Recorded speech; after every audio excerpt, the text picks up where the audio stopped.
Morning, housemates. Today's competition is pretty self-explanatory. It is? Put on the heels, step on the puppies and kittens, and the person who crushes the most by the time I come wins the coveted, let's say, immunity from next week's final judgment ceremony night? Joe Producer, this competition is ridiculous. It almost sounds made up. That's why you're gonna lose. Suck it! And go!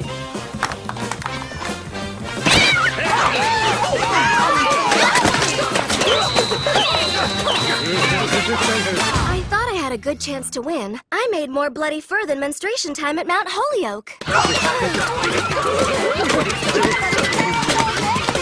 And time! That felt good.